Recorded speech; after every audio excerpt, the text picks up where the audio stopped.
Today we're going to be reading Wilfrid, McDonald, Patridge. Wilfrid, McDonald, Patridge, written by Mem Fox.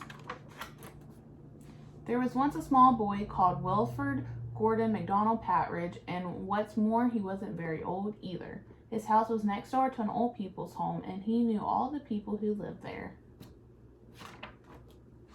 He liked Miss Jordan, who played the organ. He listened to Mr. Hopkins, who told him scary stories. He played with Mr. Trippett, who was crazy about cricket. He ran errands for Miss Mitchell, who walked with a wooden stick. He admired Mr. Drysdale, who had a voice like a giant. But his favorite person of all was Miss Nancy Allison Delacourt Cooper, because she had 4 names just as he did.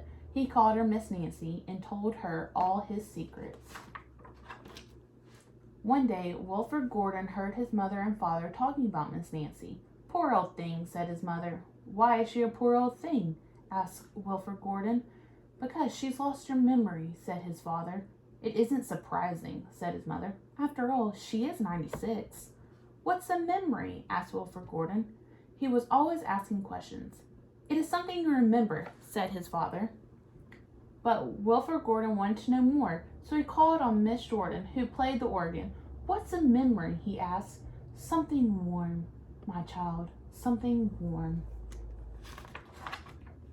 He called on Mr. Hoopskin, who told him scary stories. "What's a memory?" he asked. "Something from long ago, me lad, something from long ago." He called on Mr. Trippett, who was crazy about cricket. "What's a memory?" he asked. "Something that makes you cry, my boy, something that makes you cry." He called on Miss Mitchell, who walked with a wooden stick. "What's a memory?" he asked. "Something that makes you laugh, my darling, something that makes you laugh." He called on Mr. Drysdale, who had a voice like a giant. "What's a memory?" he asked. "Something as precious as gold, young man, something as precious as gold." So Wilfrid Gordon went home again to look for memories for Miss Nancy because she had lost her own. He looked for the shoebox of shells he had found long ago last summer and put them gently in a basket. He found the puppet on strings, which always made everyone laugh, and he put that into the box too. He remembered with sadness the medal which his grandfather had given him, and he placed it gently next to the shells. Next, he found his football, which was as precious as gold.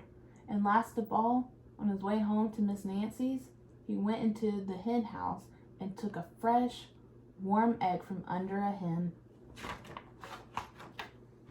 Then Wilfrid Gordon called on Miss Nancy and gave her each thing one by one. "What a dear, strange child to bring me all these wonderful things," thought Miss Nancy. Then she started to remember. She held the warm egg and told Wilfrid Gordon about the tiny speckled blue egg she had once in a bird's nest in her aunt's garden. She put a shell to her ear and remembered going to the beach by tram long ago, and how hot she had felt in her button-up boots. She touched the medal and talked sadly of her big brothers she had loved, who had gone to war and never returned. She smiled at the puppet on the string and remembered the one she had shown to her sister, and how she had laughed with a mouthful of porridge. She bounced the football to Wilfrid Gordon and remembered the day she had met him and all the secrets they had told. And the two of them smiled and smiled because Miss Nancy's memory had been found again by a small boy who wasn't very old either.